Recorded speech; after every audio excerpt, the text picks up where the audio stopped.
Welcome to Make the Grade with the Success Doctor, Stephen Green, where you'll discover actionable strategies to help your student to reach their academic goals, to excel at standardized testing, and to plan for the college admissions process painlessly. And now, here's your host, Dr. Stephen Green. Welcome back, everyone. Dr. Stephen Green here, the Success Doctor. Make the Grade podcast number 5. Thank you for listening. Thank you for subscribing. Thank you for all the feedback I've been getting. Very encouraging. Please keep it coming. This is a little bit of a series here. This podcast for this one and maybe the next few are going to talk about questions you could ask or things you should avoid or mistakes you don't want to make with certain situations. And as always, the goal, the theme, the raison d'etre of the Make the Grade podcast is to give you as a parent or you as a student actionable things that you can do. So when you are listening to this, maybe even pause it, or as soon as you're done, you have something or many things you can actually put right into action. So let's jump in. Today, 9 mistakes you want to avoid to ensure a successful SAT or ACT prep. Okay? Now, where did I get 9 from? Because having worked in the field, in the test prep field, these are things I've seen people do over and over and over, sometimes even despite having correct advice not to do it. And it gets in the way of a really good program. So I'm just going to run through them so you can avoid them. Mistake number 1 is not knowing why you're taking the ACT or the SAT to begin with. The reason is not to get a high score. It's a little bit counterintuitive. The reason you should be taking the ACT or SAT, or both, is either to get into college, get into university of your choice, number 1, and or to qualify for merit financial aid, or both. Those are the main reasons. That should be the driving force. Of course, the score helps with that, but that's not really the main reason.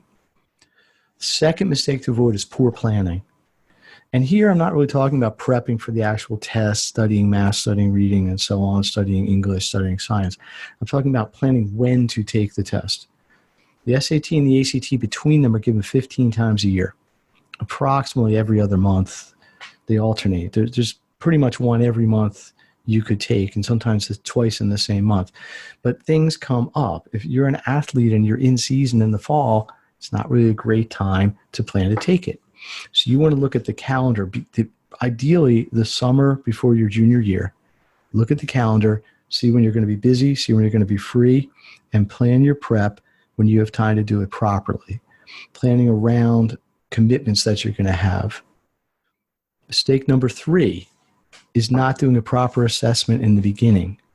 It's really important. I probably can't underscore the importance of this, to do a complete and proper assessment at the beginning of a prep program to evaluate your strengths and to evaluate your weaknesses.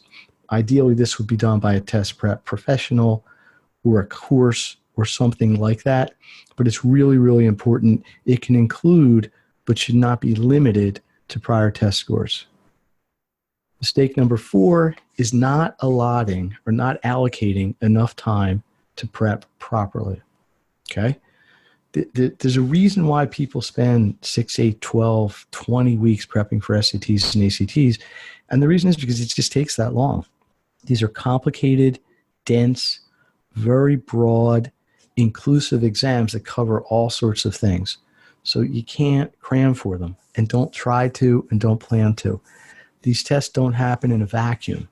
So you need to allot time to prep, and you always want to peak at the right time. You always want to peak when you're coming up to the test date. So if you know you're taking a test in October or May, you want to give yourself enough time working backwards to get there. Mistake number 5 is using poor or the wrong test prep materials. My philosophy is very simple. We want to practice and we want to prep as close to the way you plan to take the test on test day. So if you're doing ACT prep, you want to do that with ACT practice material that's close or almost identical to the test. Same with the SAT. Fortunately, this material is available. Unfortunately, you have to buy it from the test prep companies or from a bookseller, but it's available. I would encourage you, get the materials that have real official tests in them, and I'm not really a fan that the companies make money on this, but it's the best way to go. Avoid third-party test prep material because all they're really doing is rewriting the tests, changing them enough so they're not going to have copyright issues, and going from there. Number 6 is be realistic. And this is on a lot of levels. Be realistic about what your score can be, what your goals could be. Be realistic about the time you can put in. If you have an 1100 SAT and your goal is a 1500 and you think you can do that in 3 hours of prep, it's not really realistic. It could happen, but it'd be a low probability. So be realistic on all levels. Of course, the score is what it centers on because the score helps you to get into the college, but focus on the realities of the entire thing. What's it going to take for you to be successful? How much time are you going to have to put into the process? How much do you have to learn? How much do you have to practice? What do you got to do every day? And how long is that going to take to happen? Success in these exams is long-term, gradual, progressive process. Number 7, and I always try not to be sarcastic with this one, but it's true, and I've seen it, people do it. Don't stay up till 5 o'clock in the morning the night before a test. Don't eat super spicy food that's going to give you a stomach ache during the test. The point is, be reasonable, be realistic, and that's that word again, about what you got going on here. Treat the ACT or SAT like the important exam that they are. Treat it like a school night. Go to sleep at a reasonable time. Get some good rest. Don't go wild the night before a test. Save that for after the test when you can celebrate a little bit. So don't sabotage yourself by participating in behavior that you know isn't going to help you. All right. Number 8 is be aware and learn how your score should be determined. And this is a little more complicated, and I'm probably going to do an entire podcast just on this topic, but I have a mantra in my business, my tutoring company, which is your target school determines your target score. The school you want to go to, the college you want to get admissions to should set the bar for where you would like your SAT or ACT scores to be. There's a point of under that. There's a point of overkill, but there's also a target. The target helps the tutor, helps the test prep company, whichever one you choose to work with, to set up the program properly for you. So step 1 is have a clear goal of what your score should be based on the admission requirements of your target school. Step 2 is to do the assessment. There's that word again. Do an assessment to determine your strengths and weaknesses to see where you are compared to that target score. And then step 3 is to plan to reach your goals through a long-term process. And number 9 is ask this question: how can I improve my SAT or ACT scores? Don't make the mistake of assuming just because you do a practice test or just because you hire a tutor, it's going to happen automatically. Scores for both these exams are based on the number of correct answers. The more answers you get right, the higher your score.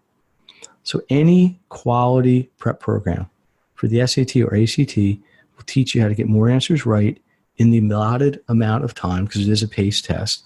This should include test-taking strategies, pacing drills, basic skills remediation on topics that you may not know, practice testing, consistent application of all of these things. So there you have it. 9 mistakes to avoid. Number 1, not knowing why you're taking the tests. Number 2, poor planning. Number 3, not doing a proper assessment. Number 4, not allocating enough time to prep properly. Number 5, using wrong or insufficient test prep materials. Number 6, not being realistic. Number 7, not getting a good night's sleep or taking care of yourself the night before. Number 8, how not knowing to set your proper score range or your proper goal range. And 9, not knowing how to improve your scores in a practical sense.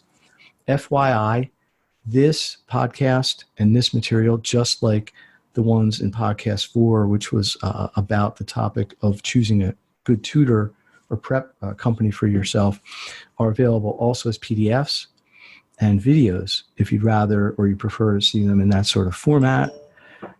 You can learn about that by going to makethegrade.net or leaving a comment with the podcast or emailing me at sgreen, S-G-R-E-E-N-E, at makethegrade.net.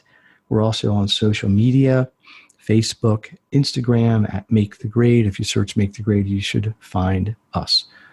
In closing, thank you very much for your attention, your support, your feedback. Love the comments, love the questions. Keep them coming, and please share the word.